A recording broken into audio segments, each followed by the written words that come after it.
Assalamualaikum warahmatullahi wabarakatuh.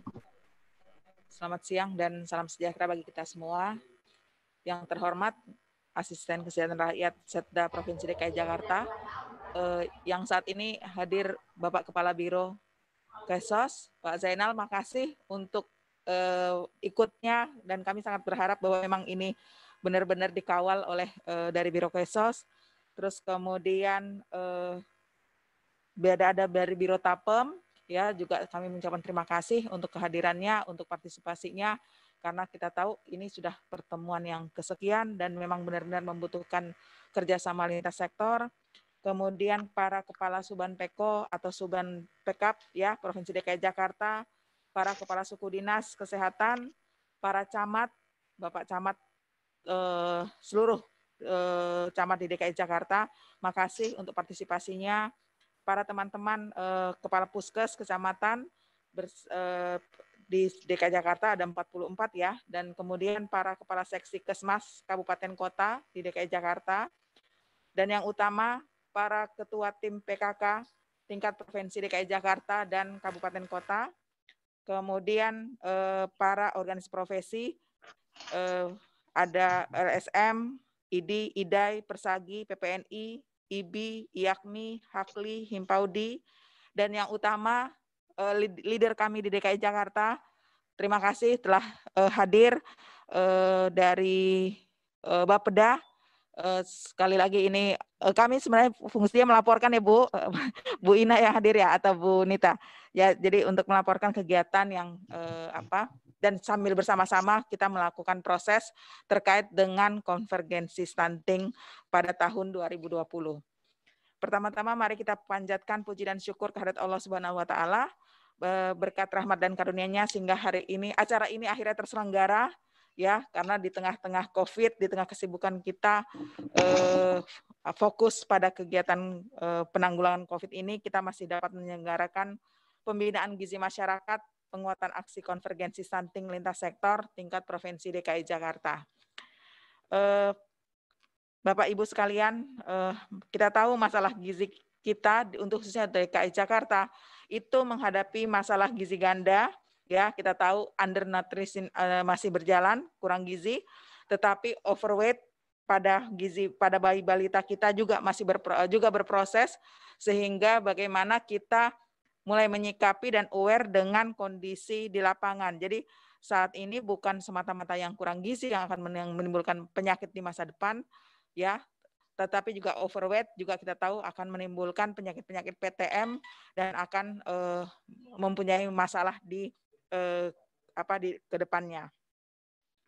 Adapun tentang stunting merupakan masalah gagal tumbuh gizi yang akibat kekurangan gizi kronis terutama pada 1000 hari pertama kelahiran ya. Nah, ini yang kita harapkan pada semakin berkurang untuk di DKI Jakarta ya. Jadi stunting dan malnutrisi itu diperkirakan berkontribusi pada berkurangnya 2-3% produk domestik bruto setiap tahunnya. Maka kita berharap ini benar-benar dapat diturunkan, dan prevalensi stunting selama 10 tahun terakhir menunjukkan tidak ada perubahan. Ya, mungkin kita banyak berbuat, ya, mungkin setiap kesehatan berbuat, setiap sektor berbuat, lintas SKPD berbuat, tapi mungkin karena belum bersama-sama, maka belum terlihat perubahan yang signifikan.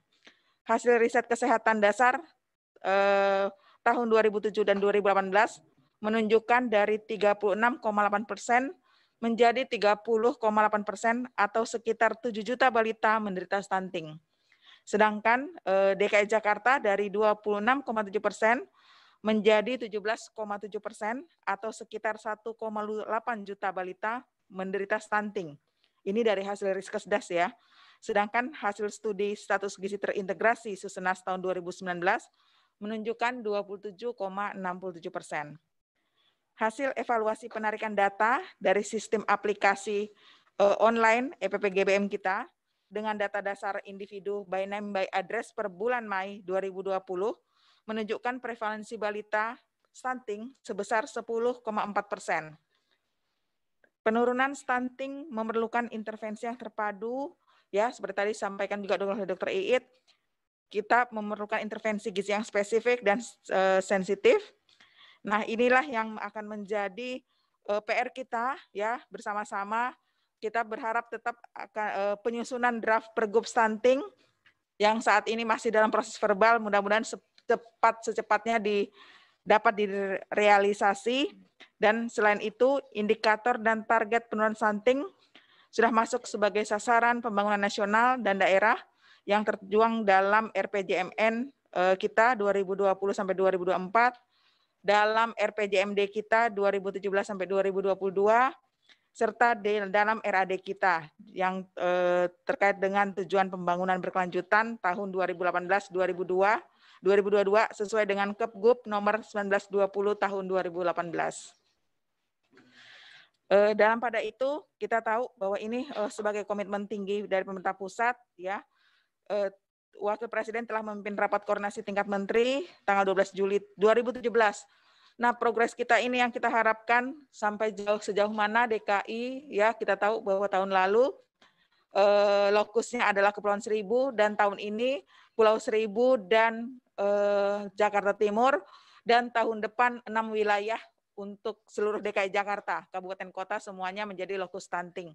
Nah, harapan kita dengan adanya pertemuan ini kita mampu ya jadi satu untuk melakukan evaluasi terkait dengan program aksi-aksi yang sudah dilakukan baik dari Pulau Seribu ataupun Jakarta Timur, sekaligus mempersiapkan untuk 4 wilayah lainnya dalam persiapan sebagai lokus stunting di tahun 2021.